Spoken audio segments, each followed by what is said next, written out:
Hello friends, this is my third video for Flutter. इस video में हम देखेंगे कि कैसे हम एक न्यू प्रोजेक्ट क्रिएट कर सकते हैं। तो सबसे पहले हम देखेंगे कि कमांड के थ्रू कैसे हम एक न्यू प्रोजेक्ट क्रिएट कर सकते हैं और उस प्रोजेक्ट को कैसे हम वीएस कोड में यूज़ कर सकते हैं। सेकंड, हम देखेंगे कि वीएस कोड में हम कैसे फ्लटर का प्रोजेक्ट क्रिएट कर सकते हैं। तो चलते हैं। सबसे पहले हम देखते हैं कि कमांड के थ्रू कैसे हम फ्लटर का प्रोजेक्ट क्रिएट करेंगे। ओके, तो एक इसमें पॉइंट ध्यान रखना होता है कि जब भी हम कोई न्यू थिंग सीख रहे हैं या कोई लैंग्वेज सीख रहे हैं तो हम एक स्पेसिफिक प्लेस या स्पेसिफिक फोल्डर बना देंगे।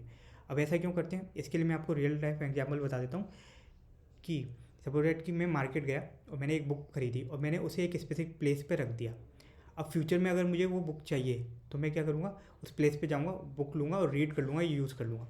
लेकिन अगर मैंने कोई स्पेसिफिक प्लेस नहीं बनाया होता तो वो बुक मेरी कहीं भी रखी होती, तो मुझे अगर फ्यूचर में वो नीड होती तो मुझे या तो सर्च करने में ज़्यादा टाइम लगता या फिर हो सकता है कभी कभी मिसप्लेस हो जाती। सेम फॉर कोड के रिगार्डिंग है कि जब भी अपन कोई नई चीज़ छूटे है, जैसे लाइक फ्लटर सीख रहे हैं तो मैंने फ्लटर का प्रोजेक्ट बनाया, उसे स्पेसिफिक प्लेस में नहीं रखा, कहीं भी रख दिया। अब मुझे फ्यूचर में देखना है, लाइक मैंने कैलकुलेटर का प्रोजेक्ट बनाया था, अब मुझे नीड है फ्यूचर में कि मैंने उसमें कुछ कोई नई चीज़ कैसे यूज़ की थी, तो मुझे या तो वो ढूंढना पड़ेगा, ज़्यादा टाइम लगेगा, या फिर वो मिसप्लेस हो गया, वो मिलेगा नहीं, तो मुझे दोबारा बनाना पड़ेगा।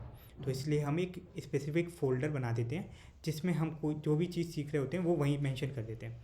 जैसे कि मैंने एक फ़ोल्डर बना दिया डॉक्यूमेंट के अंदर फ्लटर प्रोजेक्ट के नाम से। ठीक है, आप भी ऐसा एक फ़ोल्डर बना लीजिएगा।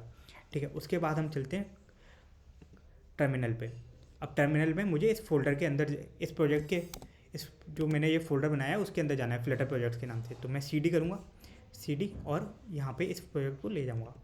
ठीक है, तो अब मैं इस फोल्डर के अंदर आ गया। अब फ्लटर में एक कमांड होती है फ्लटर क्रिएट। ठीक है, तो मैं वही कमांड यहाँ यूज़ करूँगा, फ्लटर क्रिएट। और उसके बाद जो मेरी एप्लीकेशन का नाम है या जो मेरे प्रोजेक्ट का नाम है वो मैं यहाँ मेंशन कर दूँगा, फ्लटर प्रोजेक्ट 1। अब हम कभी भी प्रोजेक्ट के नाम ऐसे नहीं रखते हैं। ठीक है, वो आप अपनी रिक्वायरमेंट के हिसाब से रखोगे। जैसे आपको कैलकुलेटर का प्रोजेक्ट बनाना है तो कैलकुलेटर प्रोजेक्ट। ठीक है, ये मैंने सिर्फ आपको समझाने के लिए लिखा है। ठीक है, आपको ऐसे नहीं बनाना है, आपको जो भी आपका प्रोजेक्ट बना रहे हो उसके अकॉर्डिंग रखना है। अगर आप सीख रहे हो तो अभी आप ऐसे बना सकते हो। ठीक है, हमेशा प्रोजेक्ट स्मॉल लेटर्स में लिखते हैं। अगर आपको स्पेस चाहिए तो आप अंडरस्कोर मेंशन कर सकते हो, अगर आपको स्पेस नहीं चाहिए तो आप डायरेक्ट भी लिख सकते हो। उसके बाद मैं एंटर करूँगा और मेरा ये प्रोजेक्ट क्रिएट हो जाएगा। ठीक है, आप इसे देख सकते हो, यहाँ पे मेरा एक फ़ोल्डर बन गया फ्लटर प्रोजेक्ट _1 के नाम से। इसमें मैं जाऊँगा और मेरे यहाँ पे जितने भी फ़ोल्डर्स हैं मेंशन कर दिए। हम आगे वाली वीडियोस में देखेंगे कि ये सारे फ़ोल्डर्स कैसे यूज़ होते हैं, क्या क्या काम है इनके। अभी हम सिर्फ फ्लटर का प्रोजेक्ट कैसे क्रिएट करते हैं वो देख रहे हैं। ठीक है, अब सब इसमें एक कमांड और होती है फ्लटर रन। तो फ्लटर रन कमांड करने के लिए सेम मुझे इस फोल्डर में जाना पड़ेगा, CD, और मैं इस फोल्डर में जाऊँगा फ्लटर प्रोजेक्ट 1 में। तो सेम वैसे ही पेस्ट कर देंगे। अब इसमें दो ऑप्शन होते हैं, या तो मैं फ्लटर रन और लिव और मेन डॉट डाट। अब मेन डॉट डाट क्यों लिखा है, क्योंकि इसका जो मेन फाइल होती है वो मेन डॉट डाट ही होती है। इसी के थ्रू आपका पूरा फ्लटर का प्रोजेक्ट रन होता है। ठीक है, तो एक ऑप्शन तो होता है कि मैं Flutter run live / main dot dot run करा दूँ।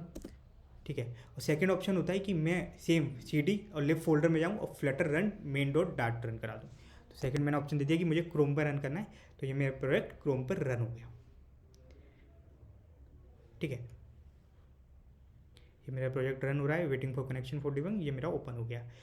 अभी इसमें एक डिफ़ॉल्ट प्रोजेक्ट होता है मेन डॉट डाट में काउंटर का, तो वो मेरा प्रोजेक्ट ओपन हो गया। यहाँ पे एक बटन मेंशन होती है जिससे हम ये सारी चीज़ें हम विजिट्स में आगे देखेंगे कि कैसे हम यूज़ करते हैं। ठीक है, तो ये मेरा कमांड के थ्रू प्रोजेक्ट क्रिएट हो गया। ठीक है, अगर आपको और भी कमांड्स देखनी है कि और कौन कौन सी कमांड्स होती हैं फ्लटर क्रिएट और रन के अलावा, तो आप फ्लटर वेबसाइट पे जाइए, यहाँ पे सारा डॉक्यूमेंट मेंशन है कि कौन कौन सी कमांड्स होती हैं, आप उनको यूज़ कर सकते हैं। अब मैं उस प्रोजेक्ट को कैसे अपने फ्लटर में यूज़ करूँगा, कैसे अपने VS कोड में यूज़ करूँगा। तो अपन अब VS कोड में सबसे पहले हम एक पॉइंट का और ध्यान रखते हैं कि जब भी हम VS कोड में फ्लटर यूज़ कर रहे हैं तो हम एक्सटेंशन, फ्लटर एक्सटेंशन और डाट एक्सटेंशन डाउनलोड करेंगे। अब वो कैसे करेंगे, हम जाएंगे एक्सटेंशन पे यहाँ सर्च करेंगे फ्लटर। ठीक है, फ्लटर सर्च करके और मेरी जो फ्लटर होगी उसे मैं इंस्टॉल कर लूँगा। अगर वो इंस्टॉल है तो कोई दिक्कत नहीं, अगर इंस्टॉल नहीं है तो मैं उसे इंस्टॉल कर लूँगा। सेम, अब फ्लटर डाट के बिना इनकम्प्लीट है, तो जब भी हम फ्लटर इंस्टॉल करेंगे डाट भी हमको इंस्टॉल करना कंपलसरी है।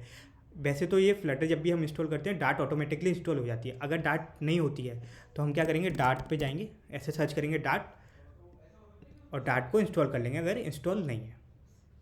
ठीक है, तो मेरा फ्लटर और डार्ट इंस्टॉल हो गया। उसके बाद मैं जाऊँगा यहाँ पे ओपन फोल्डर पे क्लिक करूँगा। अब मैं जो भी मेरी डॉक्यूमेंट्री थी जैसे फ्लटर प्रोजेक्ट और मेरा जो भी प्रोजेक्ट था उस पर क्लिक करूँगा और ओपन कर दूँगा, तो मेरा यहाँ पे वो प्रोजेक्ट मेरा ओपन हो जाएगा। और आप देखोगे यहाँ पे लिब फोल्डर और यहाँ पे मेन डॉट डार्ट है। ठीक है, सेम ये मेरा ऑप्शन हो गया कि कैसे हम कमांड के थ्रू एक फ्लटर प्रोजेक्ट क्रिएट करते हैं और कैसे हम उसे VS कोड में यूज़ कर सकते हैं। अब देखते हैं हम कि अगर मुझे सपोर्टेड कि VS कोड के अंदर ही कोई प्रोजेक्ट बनाना हो तो कैसे करेंगे।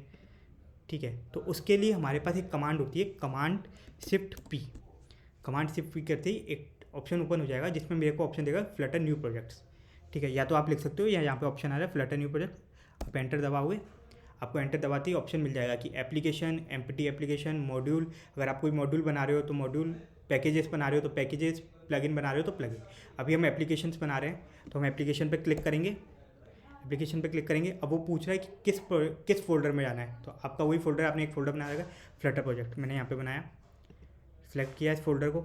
उसके बाद वो मुझसे नाम पूछा है, तो नाम मैंने आपको बता दिया, सारे स्मॉल में होते हैं। अगर कोई स्पेस चाहिए तो अंडरस्कोर, अगर नहीं चाहिए तो डाल। अब जैसे मैं एक बना चुका हूँ तो मैंने यहाँ पे 2 बना दिया। ये आपके प्रोजेक्ट के रिक्वायरमेंट के अकॉर्डिंग डिपेंड करेगा कि आपको क्या नाम रखना है। ये अभी आपको सिर्फ समझने के लिए यहाँ पे मेंशन किया है। जैसे क्रिएट करूँगा, सेम देखोगे आप कि एक लिब फोल्डर बन गया है, एक मेन डॉट डार्ट बन गया है। ठीक है, तो ये हमारा था कि हम कैसे हम एक न्यू प्रोजेक्ट क्रिएट कर सकते हैं बाई कमांड, और कैसे हम एक न्यू प्रोजेक्ट कर सकते हैं VS कोड। आपको इसके अलावा अगर एंड्रॉयड में कैसे क्रिएट करते हैं तो आप कमेंट कर दीजिएगा, मैं एंड्रॉयड में बता दूंगा।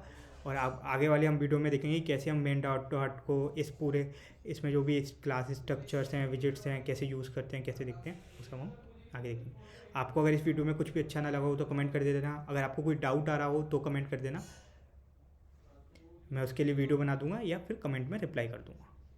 Thank you.